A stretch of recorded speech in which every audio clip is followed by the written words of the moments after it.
APFC 22, March 22nd is where you can see him in action. Isleta Resort and Casino. How you doing tonight, James Pleasant? I'm doing good. And yourself, Micah? Oh, I'm doing well, sir. I'm happy to hear from you and glad to hear that you're getting this fight. Yeah, I'm super excited too, man. I know we were supposed to fight back in what was it, a few months ago, but now it seems we're actually gonna have the real deal. So let's go back actually a few months ago. You get the call, APFC. Did you know that you were going to be on the card title fight? Like, how does just that process play out of getting on the card and finding out that you're going to be in such a position on it? Well, it's actually a pretty funny story because I know that every fighter has this conversation with their team and their coaches or whoever's procuring their fight where they say, "Where do you want to fight for next?" We had just done a lot of local promotions and whatnot, and I think we had just won out in New Mexico. And he said, "What do you want to fight for next?" And I said, "I want to fight for APFC." And my coach said, "Is that what you want to do?" And I said, "Yeah, that's what I want to do. I want to fight for these guys." And sure enough, he made it happen. We got that phone call and they offered Emmanuel Sanchez, and we just thought that that was going to be the perfect opponent, you know. And so it was such a great experience to have all these good guys on the card. Of course, Gable Stevenson was a surprise, and then just having everybody there. Jalen Fuller, I think he was supposed to be the main event, but either way, it ended up being a really good night. And of course, it was a little bit of a shocker when the original opponent didn't end up being, but thank God and thank everybody who did everything in the background just to kind of make sure that these fights still go on regardless of what the circumstance may be. Emmanuel Sanchez, 35 fight vet. I know him well. I interviewed him with Bellator, knew him a staple of seeing him there on Spike TV, on Paramount. Like a name like Emmanuel Sanchez. Did you recognize that name? And how did it hit you hearing that you'd get a guy that's recognizable like this? To be honest, I didn't recognize the name, but once I found out who it was, I knew it was definitely a respectable opponent and just somebody that's definitely just an experience and a veteran and in the sport. And of course, I know he's got just a bunch of accolades and a lot of experience. And it was definitely something I'm ready for the challenge and ready to get in that ring.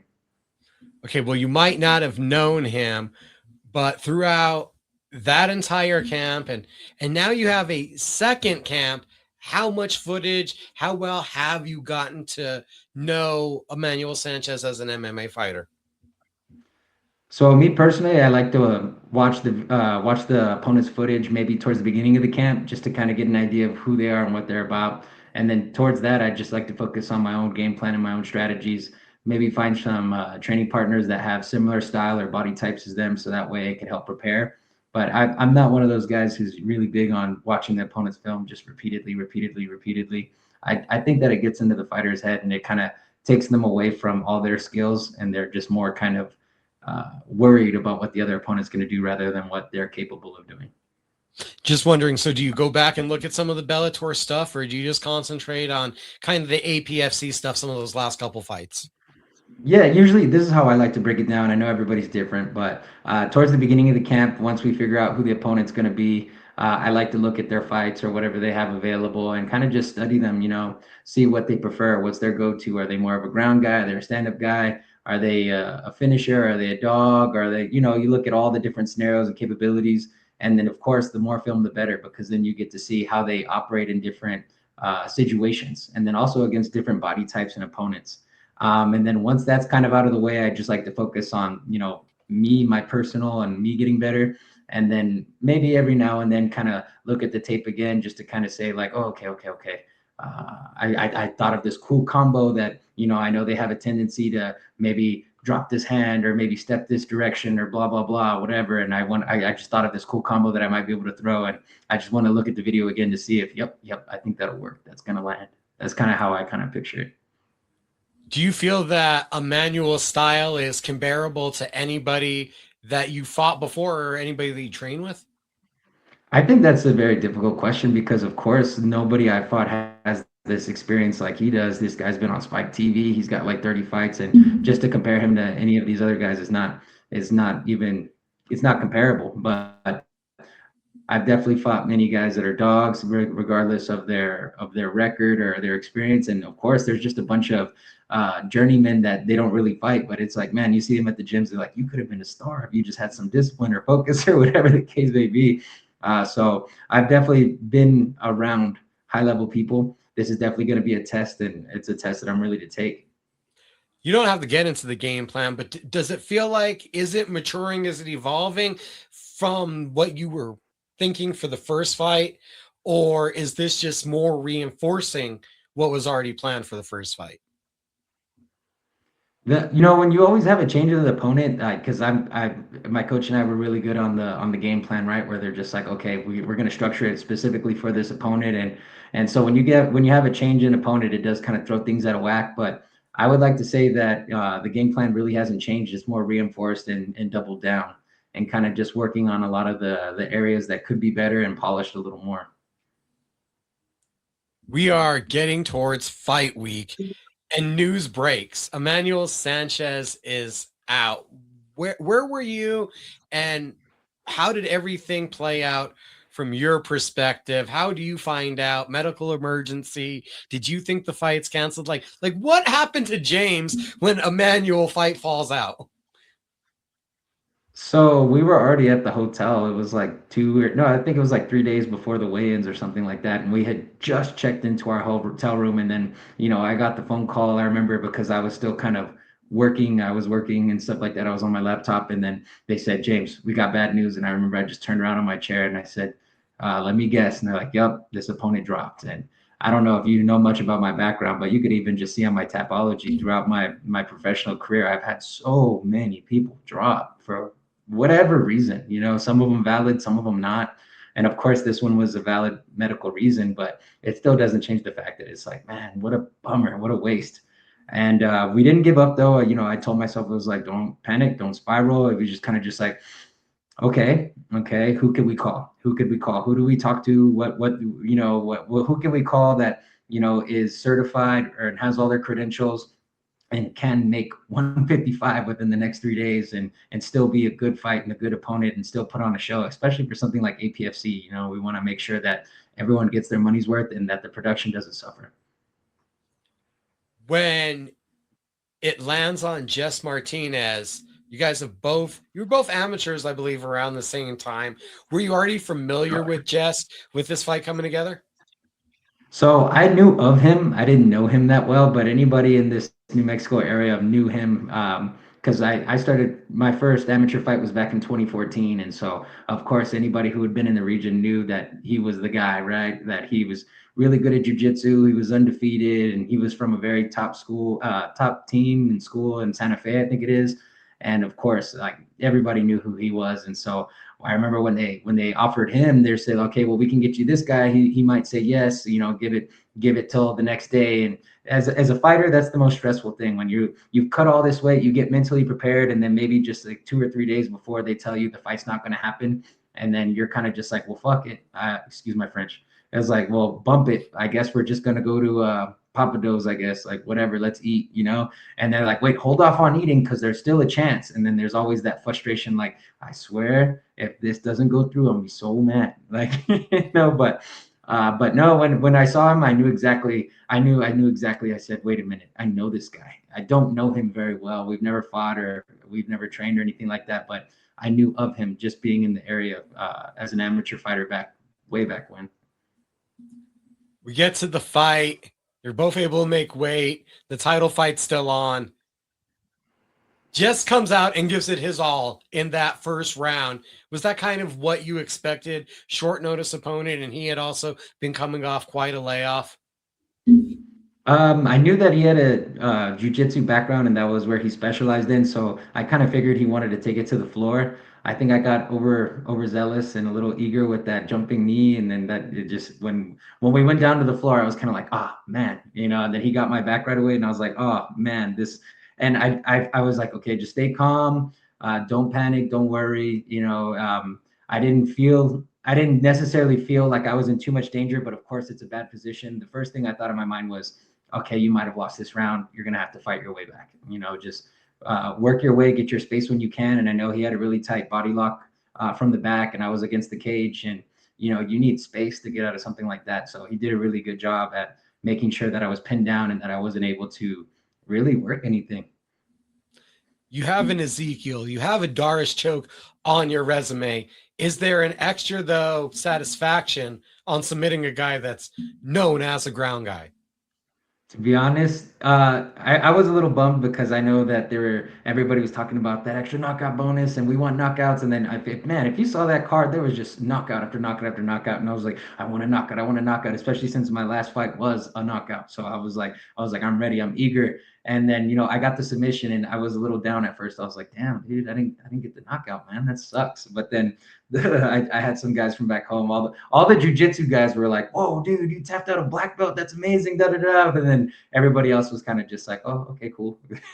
Oh, okay, cool. It's just a little thing. Just submitted a black belt MMA fight. I got Right. this big old gold belt, one on UFC Fight Pass, and just kind of cool.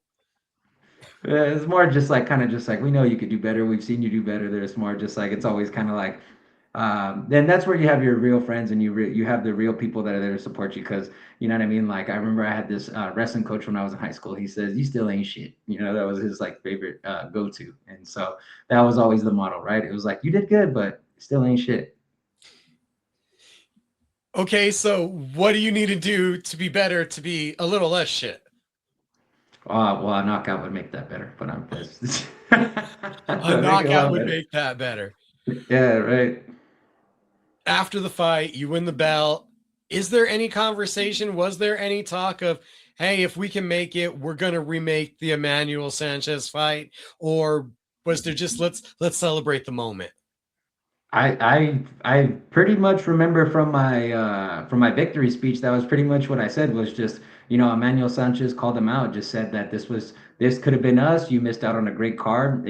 I've never been to an APFC promotion, but if it's anything like that, of course I'd want to fight again. And I've been telling all my local friends and anybody I know that if you can get on that card like that, it's just amazing the way they do everything. Like all props to Anthony Pettis and his crew. They do such a great job. And then just to have all of like the celebrity guests that were there, like Mighty Mouse, Chihuihuis, and I know there was so many other people there that's just slipping my mind right now. But I think he really missed out on a good opportunity. And I'm pretty sure I said that as soon as I got the belt was just like we could run it back, whether it be February, March, if you want to do it in, because I know that they have something coming up in Wisconsin or New Mexico. Like you just tell me when and where. And so it just so happened the cards laid out that we're gonna have it in Albuquerque again.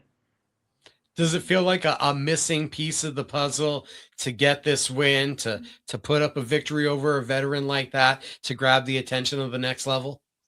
Absolutely, absolutely. This is definitely a test of kind of like because there's levels to this stuff, and like that question you said earlier, like of course this guy's just on a different caliber. You can't disrespect and just say like, oh yeah, he's just like this over and over. It's like no, not at all. He's a veteran, and I know that I'm ready for that next level. And so we just been training so hard, and we've been training so long for this, and to get this opportunity, especially when it almost slipped from our hands, and now it's right back here, is just amazing.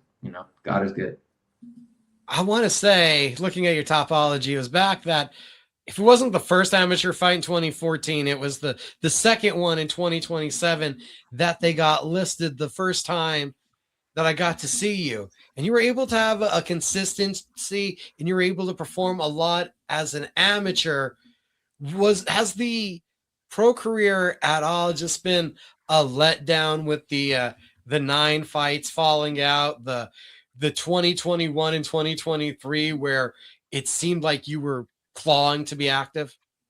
Yeah, that's you hit it on the nail, man. It's a tough sport and there's a ton of sacrifice and that's what like I said earlier, there's people who don't show for legitimate reasons, medical or whatever, and there's other people that they just get cold feet and it's very frustrating. It's like why'd you even sign up to be a fighter if you're scared to fight?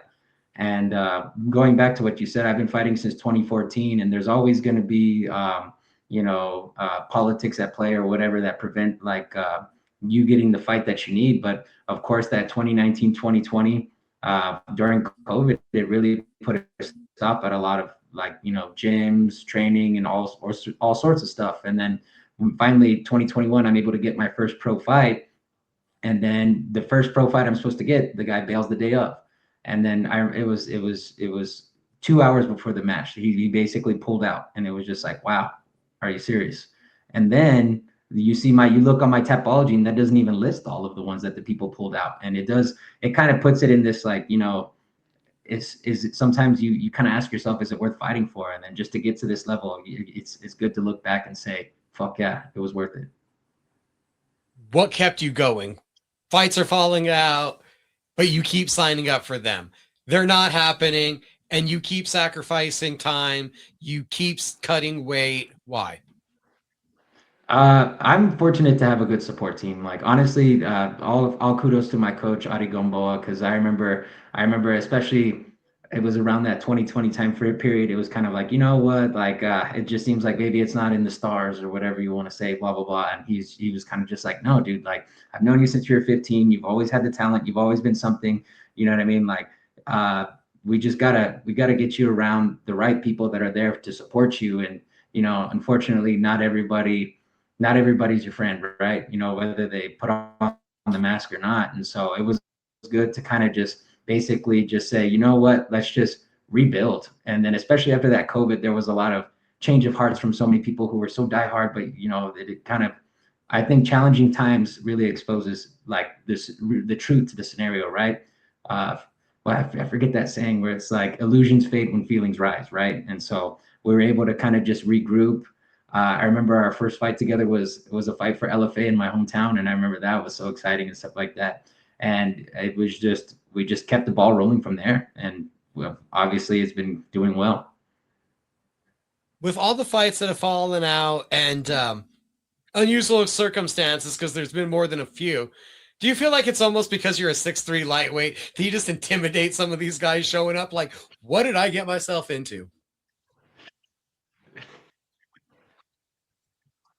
He's 6'3" and black. Hell no. No. I mean, like, I'm sure that has a lot to do with it too. But at the same time, it's like if you're ready or not, and then it's like, let's go. And so I like to see it as kind of, no matter who you're fighting, you got to take them seriously, and you got to respect them. You got to think of them like this could be the next like John Jones one day. You never know. And that's why I like fighting in sports like that, because no matter what body type you are, there's gonna be a style for you that works. What is it in the more than 12 years that you've been competing now in MMA? What is it that has kept you involved in this journey, that's kept you thriving, that's kept you associated with it, building goals and in love with it? I've just always been in love with competition since I was little. I was definitely been that guy. I remember I started wrestling when no, first I started karate when I was 6. Then I did wrestling when I was 10, competed all the way up, and then I started taekwondo when I was like 16, and then I had my first fight and I realized, like, damn, dude, like, I suck. I need to learn so much other things. And so that's when I started learning jujitsu and judo and Muay Thai and all this. And that personally, I love the aspect of learning. I love it when you're just enveloped in a room with people who are on the same journey and have the same seriousness and have the same attitude, or maybe not same but similar, where it's just like, hey man, like, I want to go places and I don't want to settle for just being a local or gym hero. It's like, I want to make it to UFC one day. I don't want to be one of those people that says I could have been great. And it's like, yeah, it's easy to say I could have been something, but it's harder to say I did it and this is the results. And I respect those people way more than the I could have, would have, should have. 6 fight win streak, 4 of them are finishes. I think 4 of them have been title fights. APFC title defense is coming up. Does it feel close to that call, close to that goal?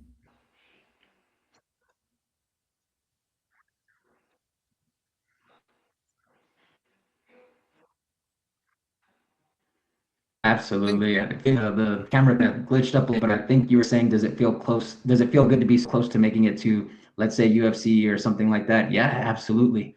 And with a fighter like Emmanuel Sanchez, it's kind of like how anybody who's able to get in a ring with that guy and then also give a great performance, and then let's say like a finish or whatever, like, how could they not be at that level? How could they not? Such a veteran competitor. What do you envision for how this fight looks like March 22nd?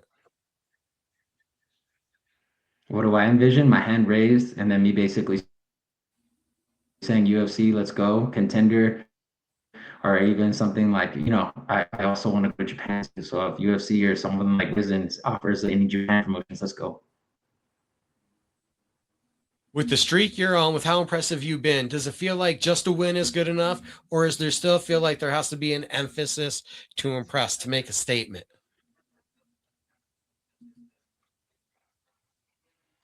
That's tough. I want to say you have to make a statement, because I've seen so many fighters where they do the whole just lay and pray and they get their ass whooped and their face is all bloody and they're all beat up and their opponent is just crystal clean, but you know what I mean? But they controlled and they dominated the whole round, which means they won the fight. Like that's boring, bro. You can't take it to a decision and all you did was tackle them and hug them the whole time. Like, and I come from a wrestling background. Like, if you're gonna take him down, you better submit him. You better do some ground and pound. There better be some action. At the end of the day, this is entertainment.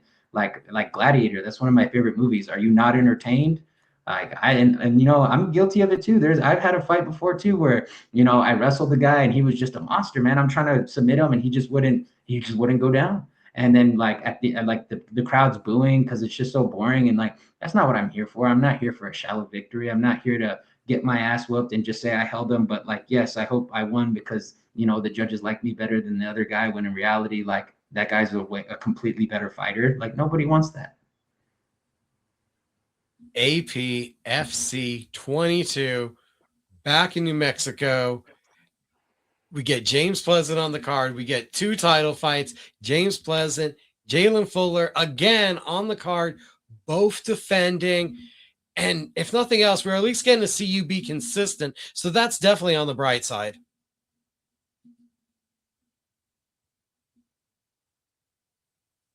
James might have froze again. And yes, everybody, I was going to get to the question that's all on all of our mind, and I'll ask him later. I wonder if he really does play that piano in the background. But yeah, James is frozen at this point, so we're going to remove him from the conversation. It was great getting to talk with James Pleasant, APFC Lightweight Champion, Emmanuel Sanchez, veteran versus prospect. We've got the size disparity. James at 6'3", an imposing figure in the weight class. Add him right back, see if it unfroze. Oh, wait, hey, it unfroze. There's James. So before I let you go, I do need to know, do you play the piano in the background? This is not my piano, but I play the keyboard. I started off as a bass player. I got some blues for you. What do you want to hear? See, so you do have the eclectic behind you? Yeah, I remember I was little, I wanted to be a little R&B singer and stuff, but then I realized I was like, nah, I can't do that. Well, if you got something ready, play it. Go for it. We'll listen. It was like little secret. Awesome. What other hitting talents do we have from James Pleasant? I mean, like, I'm an engineer. I told you I was in the music a little bit. I do a lot of local acting and stuff like that. I don't know. I'm definitely one of those people. You got a hobby and you're willing to teach, like, let's do it. I like fun. You know what I mean? It's like, oh man, I went through like an archery phase. I went through a freaking, like, we're making jewelry and finding rocks and like breaking them down, shaving them down and all that stuff like that. Like, man, when you ask my friends, they're like, what the fuck is this fool doing now? And it's just like, oh, it's fun. It's fun. You want to learn something new? It's fun. Come on. Like, it's the new crack. So you've written your own songs before? Yeah, just there's only one that's been out on Spotify and stuff like that. I probably haven't paid for the little, what's it, that Astro Kid membership, so it's probably not there. I'll have to pay my little annual membership so someone could watch it. But yeah, it's. And then I remember I did this one short film when I was in college, and it was a parody on the what do you call them? Damn, I can't remember the five heartbeats. I can't even remember what they're called, but basically it was like a little musical. And it was funny. It was just like it was a comedy. And when you My just song said was called acting, Prostitution Magic. Prostitution Magic.